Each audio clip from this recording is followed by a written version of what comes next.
Hello दोस्तों, नमस्कार। Welcome to my channel CAD Baba. आज हम पावरशेप की ट्यूटोरियल पावरशेप के बारे में हम कुछ सीखेंगे। मैं पावरशेप का नया ट्यूटोरियल वीडियो में डालने जा रहा हूँ। वैसे तो कैड बाबा में हम इंडस्ट्रियल प्रोजेक्ट्स के बारे में हम नए नए प्रोजेक्ट्स डिजाइन करते थे कि कैसे बनाते हैं। लेकिन मैं सोचा कि आज कुछ जो बिगिनर्स हैं उनके लिए कुछ वीडियो में बनाऊं।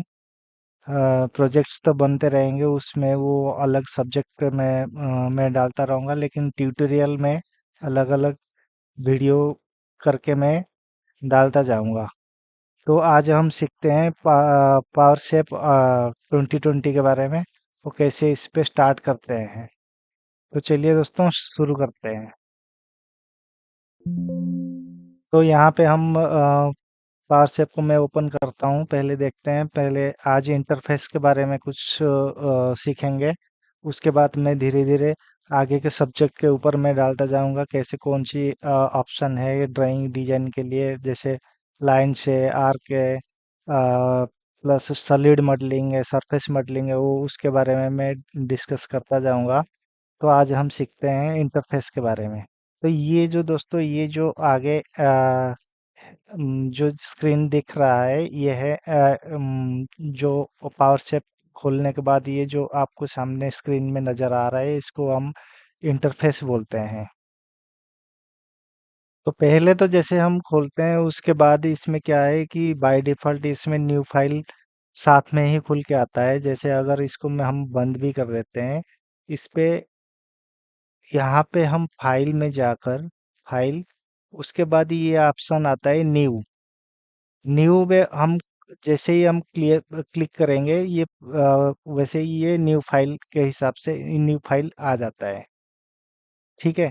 उसके बाद यहाँ पे ओपन आता है। ओपन में कोई हमारा अगर फाइल पहले से बना हुआ है, उसको हम ओपन करने के लिए ये ओपन में जाके ओपन, उसके बाद ये मॉडल, मॉडल में जाके ये हम स्पेसिफाइड लोकेशन से हम मॉडल जो फाइल मॉडल फाइल को हम ओपन कर सकते हैं। तो यहाँ पे उसके बाद ये तो गया फाइल के अंदर। इसके उसके बाद आता है ओपन के बाद सेव। जैसे ही हम कोई फाइल बनाते हैं, उस फाइल को सेव करना जरूरी है।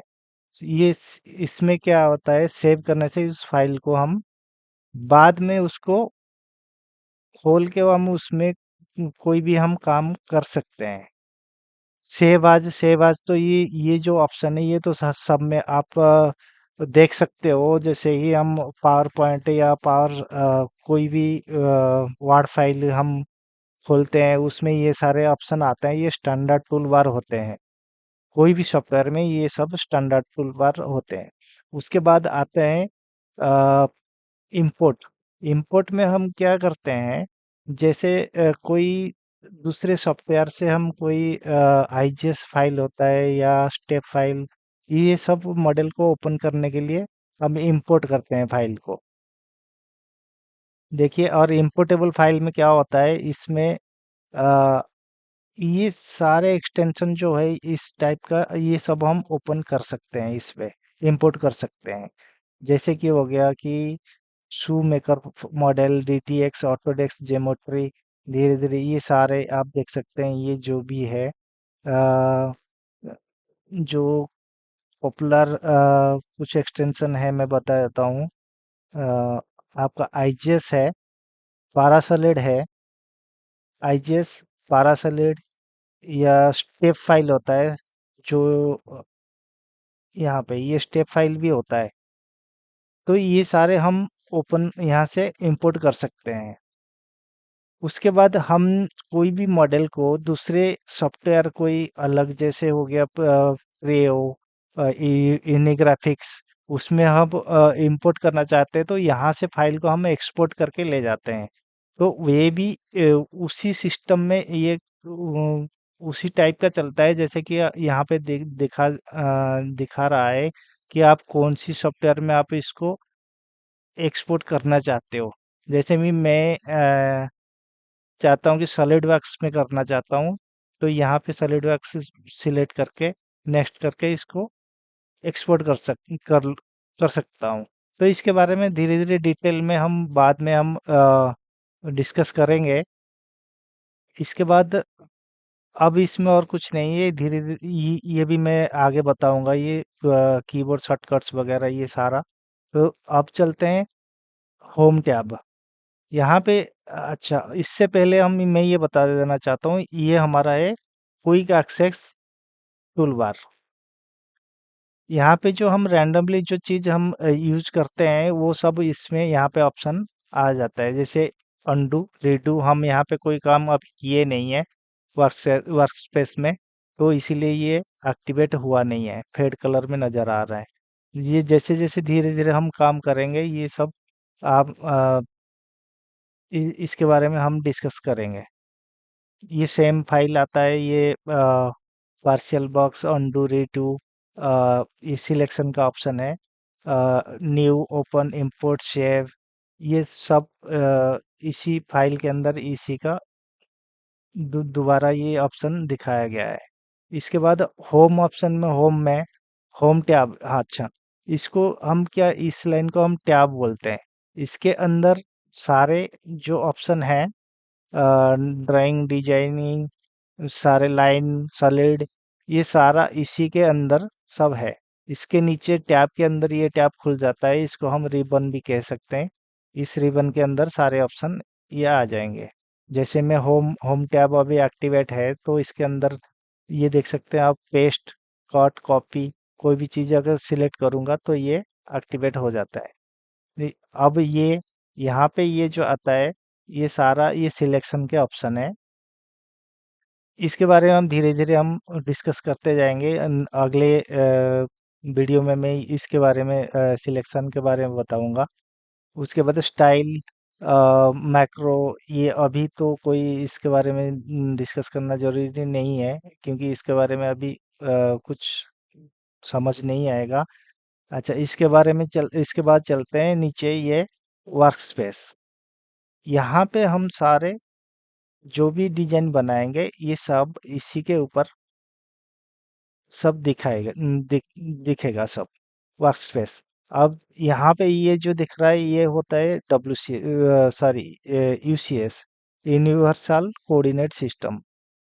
अब राइट में चलते हैं, ये हमारा आ गया व्यू क्यूब। व्यू क्यूब में क्या है, ये देखिए बाय डिफ़ॉल्ट ये टॉप व्यू में आता है।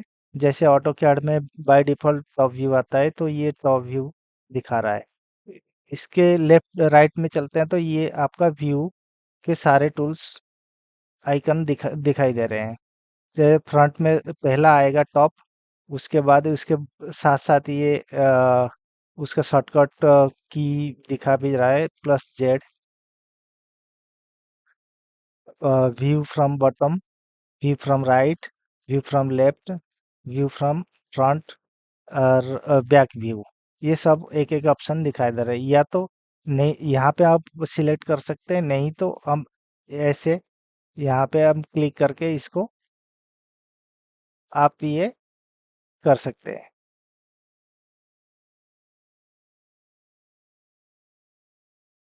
अभी इसके नीचे आ रहा है आइसोमेट्रिक व्यू। आइसोमेट्रिक व्यू, आप कोई व्यू अगर होगा तो ये अच्छे से समझ में आ जाएगा। ये कोई आइसोमेट्रिक व्यू, आपको पूरा 3D, आप कोई चीज़ आप 3D में देखना चाहते हैं। जैसे मैं यहाँ पे कोई एक ब्लॉक रख रहा हूँ, तो ये अभी टॉप व्यू में है। अब इसको मैं आइसोमेट्रिक करता हूँ, तो यहाँ पे आइसोमेट्रिक व्यू ये दिखाई दे रहा है। इसके बाद आते हैं, ये जूम जूम के ऑप्शंस आ रहे हैं 1:1 में, आप देखना चाहते हैं, या माइनस जूम आउट करते हैं इसको। जैसे जूम आउट करेंगे तो ये छोटा होता जाएगा, ये आपको छोटा व्यू करके दिखाएगा। जैसे जूम जूम इन में आप इसको बड़ा करके देख सकते हैं। और रिसाइज टू फिट क्या है, ये आपको स्क्रीन के हिसाब से इसको फिट स्क्रीन करके आपको दिखा देगा, जैसे ये, ठीक है। इसके बाद आता है जूम का कुछ और ऑप्शन है, पैन मोड। इसमें हम पैन को एक्टिवेट करके लेफ्ट क्लिक बटन प्रेस करके हम इसको पैन करते हैं। वैसे तो कैड में जो भी यूज करते हैं माउस, वो सब मिडिल बटन बटन में आता है। मिडिल बटन में क्या होता है, मिडिल बटन में इस पे पैन करने के लिए शॉर्टकट कमांड है, शिफ्ट दबा के मिडिल बटन आप अगर दबाओगे तो ये पैन होता रहेगा। ये ऑटोमेटिकली पैन होता है, जैसे मैं अभी कर रहा हूँ, शिफ्ट की दबा के मिडिल बटन अगर प्रेस करके इसको कहीं पे भी मूव करता जाऊंगा, ये मूव हो रहा है। जैसे ये आइसोमेट्रिक में भी ऐसे ये मूव हो रहा है। ठीक है। अब इसके बाद आता है रोटेट मोड। रोटेट मोड में हम इसको लेफ्ट बटन प्रेस करके इसको रोटेट कर सकते हैं। वैसे अगर इस आइकन के सहारे हम ना रहे और जैसे करते जाएंगे कोई काम, तो जल्दी जल्दी में हम आइकन ना ढूंढे, तो हम क्या करेंगे, मिडिल बटन को प्रेस करेंगे, माउस के मिडिल बटन प्रेस करके हम ऐसे इसको रोटेट कर सकते हैं कोई भी चीज़ देखने के लिए। इसके बाद आते हैं जूम मोड। जूम मोड में हम इसके ऊपर जैसे प्रेस करते हैं, स्क्रीन के ऊपर रख के मैं ऊपर और नीचे माउस को मूव करते जाऊंगा तो ये जूम होता रहेगा। एक बार फिर छोड़ दिया लेफ्ट बटन तो ये डीएक्टिवेट हो जाएगा फिर। इसके बाद आते हैं window, zoom in box mode, zoom to box mode. इसको एक्टिवेट करके मैं इस पोर्शन को देखना चाहता हूँ, तो इतना जितना हमें चाहिए उतना को विंडो सिलेक्शन कर देंगे तो ये आपको जूम इस एरिया का दिखा देगा। ये तो हो गया जूम और पैन इसका। और इसके बाद आते हैं हम wire frame view. Wire frame में आप व्यू को कैसे देखना चाहते हैं, अगर ये अभी सॉलिड में एक्टिवेट है, इस पे है wire frame view. Wire frame view में आप इसको सॉलिड सॉलिड में क्या है, इसका ऑपोजिट के चीज हम देख नहीं पाते। तो डिटेल में क्लियरली कोई चीज देखने के लिए इसके पीछे क्या है, इसके अंदर कौन सी डिजाइन बना हुआ है, इसको हम वायर फ्रेम व्यू मोड में देखते हैं। और एक है हिडन वायर फ्रेम व्यू है। इस पे क्या है कि पीछे की जो चीज वायर फ्रेम में ही रहेगा, लेकिन ये पीछे की जो चीज है वो हिडन हो जाता है, जैसे ये।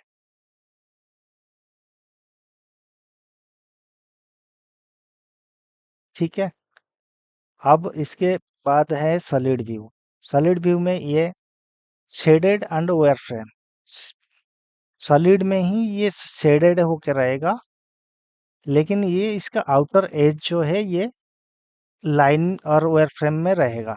मतलब आउटर जो एज है ये बोल्ड लाइन और कर्व में शो करेगा। उसके बाद आते हैं शेडेड व्यू। इसमें आउटर जो लाइन है वो हट जाएगा।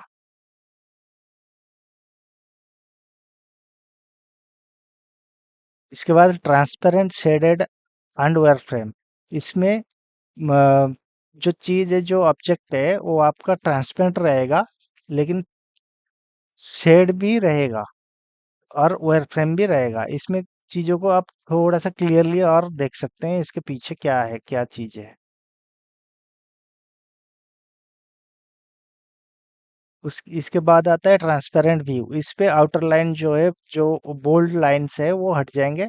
ऐसे में आप इसको देख सकते हो चीज को। उसके बाद एनहांस शेडिंग। इस पे कोई भी मटेरियल आप सेट करते हो उसी के हिसाब से ये दिखता है। ठीक है। अब इसके बाद आता है, इसके बाद ये जो ऑप्शन आते हैं ये धीरे धीरे मैं इसके बारे में बताऊंगा आगे जाके। इसके बाद और एक चीज है, इसके नीचे आप देख सकते हैं ये लेबल लेबल बार है। इसमें क्या होता है, लेबल बार में कोई भी चीज़ हम ड्रॉ करते हैं, जैसे कि लाइन है, कुछ सॉलिड है, इसको सिलेक्ट करके हम कोई भी लेबल में, ये बाय डिफ़ॉल्ट जनरल लेबल में आता है, 0 नंबर जो होता है, इस पे हम इसको 0 में जनरल लेबल में रख दिए, और इसको सॉलिड को हम सरफेस लेवल में रख देते हैं। अब मुझे ओवर लेवल अभी देखना नहीं है, तो अभी क्या करूँगा मैं, इसको जनरल लेवल को ऑफ कर दिया, तो ये अभी मुझे दिख नहीं रहा है। मुझे जितना काम करना है मैं इसी में काम करूँगा, तो इस वायर फ्रेम मेरा नज़र से हट जाएगा। तो जब ऑन करना चाहूँ तो यहाँ से हम ऑन कर लेंगे। लेकिन एक चीज़ है, इस पे जो लेबल है वो एक्टिवेट यहाँ पे नीचे होता है, ये आपको देखना पड़ेगा। जो आप ड्रॉ करोगे वो इसी पे ही ड्रॉ होगा। तो जनरल जो है, जनरल लेबल ये बाय डिफ़ॉल्ट एक्टिवेट रहता है। इसको आप चेंज करने के लिए आपको इसको अनसिलेक्ट करना है बाहर। उसके बाद सरफेस में या कोई किसी भी आपको जो जिस लेवल में जाना है, ये सेट करना है, उसी पे आप सेट कर दीजिए। अब ये आप जो भी चीज करेंगे, जो भी लाइन कर्व या जो भी डिजाइन करेंगे, सब 2 नंबर या वायर फ्रेम लेवल में आपका सेट हो जाएगा। अभी आते हैं लेबल, अ, यहाँ पे आ गया ये लेबल के आपके टूल बार।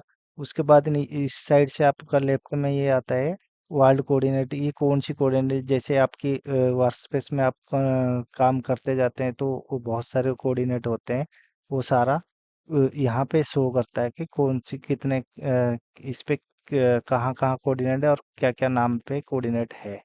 इसके बाद आता है ये कंस्ट्रक्शन वर्क प्लेन। कोई भी आप कंस्ट्रक्शन वर्क प्लेन में हम काम करते हैं, मैं ये डिलीट कर देता हूँ। जैसे मेरा टॉप अभी टॉप व्यू में है, तो ये बाय डिफॉल्ट जेड में एक्टिवेट हो जाता है। जैसे मैं चेंज करता हूँ, यहाँ पे देखिए मैं चेंज करता हूँ लेकिन ये एक्टिवेट नहीं होगा। जैसे मैं फ्रंट में आता हूँ, यहाँ से आइकन से मैं फ्रंट व्यू आता हूँ, तो वैसे ही मेरा वाई वाई वाला प्लेन जो है ये सामने आ गया। यहाँ पे देखिए ये वाई वाला कंस्ट्रक्शन प्लेन ऑटोमेटिक एक्टिवेट हो गया। तो यहाँ पे फिर मैं यहाँ पे साइड में आ जाऊंगा, साइड व्यू में।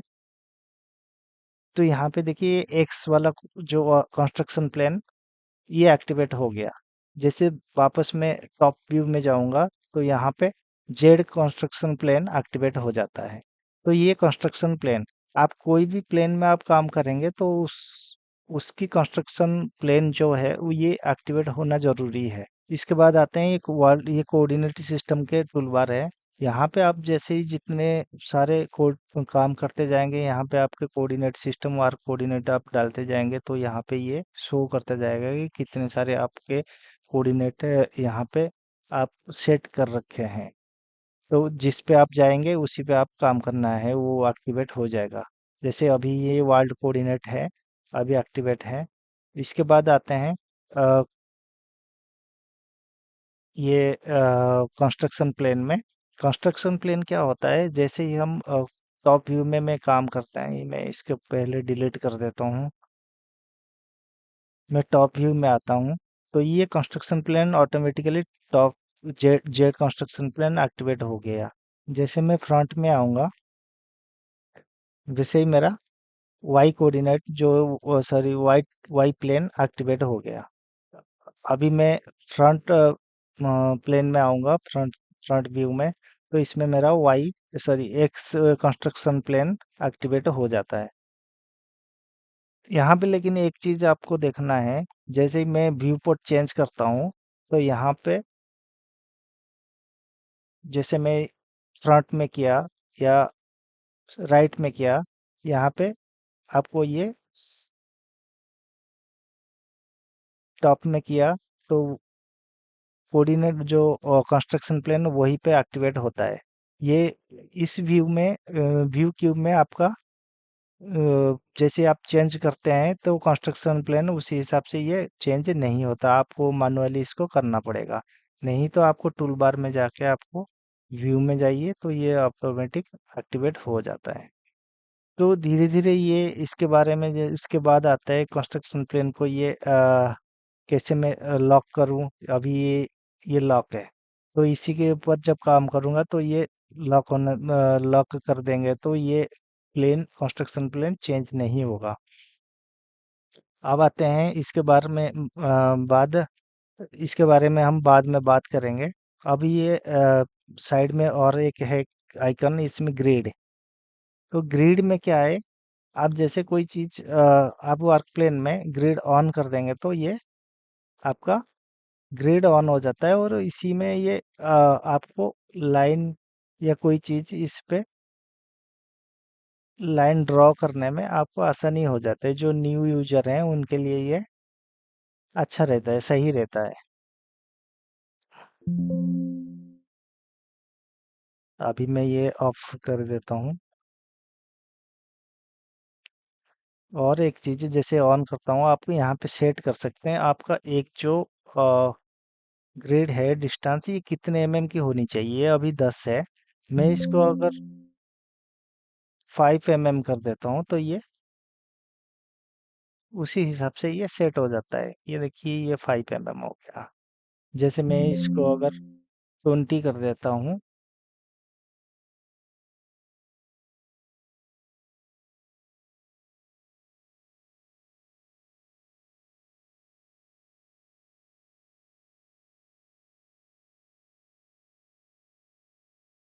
तो ये 20 हो गया। इसके बाद ये कोऑर्डिनेट सिस्टम है, ये कर्सर की पोजीशन को दिखा रहा है। अभी मैं टॉप व्यू में हो तो जेड 0 दिखा रहा है, बाकी एक्स और वाई का कोऑर्डिनेट ये दिखा रहा है। अभी यहाँ पे आते हैं तो ये आपका पोजीशनिंग सिस्टम है, ये इसके बारे में हम बाद में बात करेंगे डिटेल में। और यहाँ पे आता है ये कैलकुलेटर, कोई भी चीज़ कैलकुलेट करने के लिए। वैसे इसी का तो यूज नहीं होता, बाकी आगे जाएंगे तो इसके बारे में मेजर के बारे में हम बेसिकली हम यूज करते हैं। इसके बारे में मैं आगे डिटेल में बात करूंगा। अब टॉलरेंस, कोई भी ड्राइंग हम बनाते हैं वो कितने टॉलरेंस के अंदर होनी चाहिए यहाँ पे हम सेट कर सकते हैं। ये बाय डिफॉल्ट बाय 0.01 ही आता है, तो इसी पे हम इसी को रहने देते हैं। इसके बाद आता है टाइप कमांड।